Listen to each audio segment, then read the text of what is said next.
Les premiers châteaux du Moyen Âge sont soit des enceintes circulaires, soit des palais, les premiers inspirés des fortifications du Néolithique, les seconds des lieux du pouvoir antique. Dès la fin du Xe siècle, les fortifications se multiplient. Elles sont alors souvent bâties en bois, entourées de palissades et de haies d'épineux, ou perchées sur des mottes et entourées d'un fossé en eau. Au XIIe siècle, la construction en pierre l'emporte, et les donjons carrés ponctuent le territoire. Entre le XIIe et le XIIIe siècle s'imposent les tours à plan circulaire, ou polygonaux.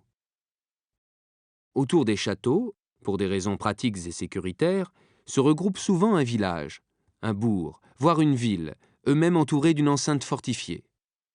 Dès les XIIIe, XIVe siècles, le château s'agrandit. Il se flanque de logis résidentiels, d'une chapelle castrale intégrée ou non à l'édifice, d'ateliers, de lieux de stockage pour l'alimentation et les armes, de chenils et d'écuries. La fonction résidentielle tend à se dissocier très tôt de la fonction militaire.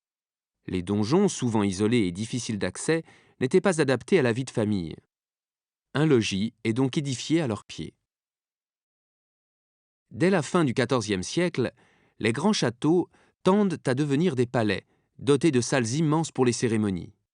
Ouverts sur des jardins et des cours intérieures où s'ébattent parfois des animaux sauvages ou exotiques, ils sont désormais le cadre élégant d'une vie de cour somptueuse.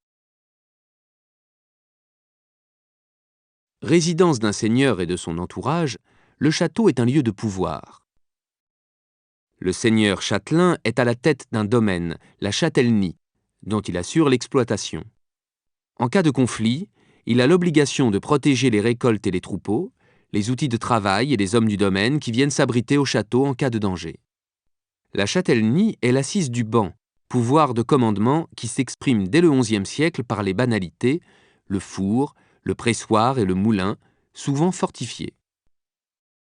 En échange de ces services, les paysans doivent verser au seigneur une taxe pour l'entretien de ces édifices. Ces impôts permettent au seigneur d'entretenir les infrastructures économiques du terroir et assureront l'élévation de son niveau de vie. Le seigneur châtelain rend la justice. C'est au château que sont jugés les délits ordinaires. Certaines forteresses font même fonction de prison. Le château assure la protection du domaine. Il joue un rôle militaire. Construits aux endroits stratégiques d'un territoire, les châteaux assurent le contrôle des routes et des voies d'eau. Pour assurer sa défense et imposer son autorité, le château est souvent construit sur un relief naturel ou sur une motte artificielle de terre destinée à le surélever encore. Il existait une hiérarchie des forteresses, depuis les petites maisons nobles peu fortifiées que l'on appelle des maisons fortes dans la France du Nord et en Bourgogne, ou manoirs en Anjou et en Bretagne, jusqu'aux immenses châteaux édifiés pour un duc ou un comte. Il subsiste encore environ 30 000 châteaux médiévaux en France, mais il en existait bien davantage au Moyen Âge. On estime la densité de châteaux à 1 tous les 3 ou 4 kilomètres. Tout différencie la vie dans une tour austère perchée au contrefort ou au sommet d'une montagne de celle dont on jouissait dans un palais urbain riche en distractions. Cependant, la majorité des seigneurs châtelains se livrent aux mêmes activités: la chasse, réservée à l'aristocratie, la guerre, l'équitation, l'exercice militaire. Sauf exception, les nobles n'ont pas le droit de travailler de leurs mains. Ils doivent en revanche gérer leur domaine, conserver les archives. Ils accueillent des enfants issus de familles nobles pour assurer leur formation et prennent en charge la subsistance d'un grand nombre de serviteurs de tout rang et de domestiques des deux sexes. Les femmes de l'aristocratie sont chargées de la gestion des stocks alimentaires et de l'encadrement du personnel. Elles tiennent les comptes et assument l'éducation des enfants, pratiquent la charité et consacrent le reste du temps à des travaux d'aiguille.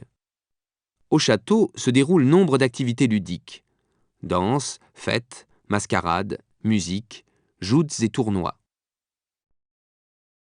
En temps de paix, les longues heures de loisirs se passent aussi en conversation et promenades dans les jardins du château. Les plus grandes familles disposent d'une série de châteaux dont ils font le tour au cours de l'année, changeant ainsi de cadre à volonté. C'est la raison pour laquelle l'ameublement est le plus souvent réduit au minimum. Le château fort est un lieu moins confortable à vivre que la maison d'un bourgeois aisé. Les pièces n'ont pas de fonction fixe ou unique. On se baigne et l'on mange dans la chambre à coucher. Certains meubles sont polyvalents. Le seigneur reçoit couramment sur sa couche. Au château, les chalits restent en place même lorsque le seigneur et sa famille sont absents. Tous les autres meubles doivent être aisément déménagés. La plupart des sièges sont pliants et des gros coussins remplacent les fauteuils. Il n'existe pas d'armoire, mais des coffres. Pas de table dormante, mais un plateau sur tréteau.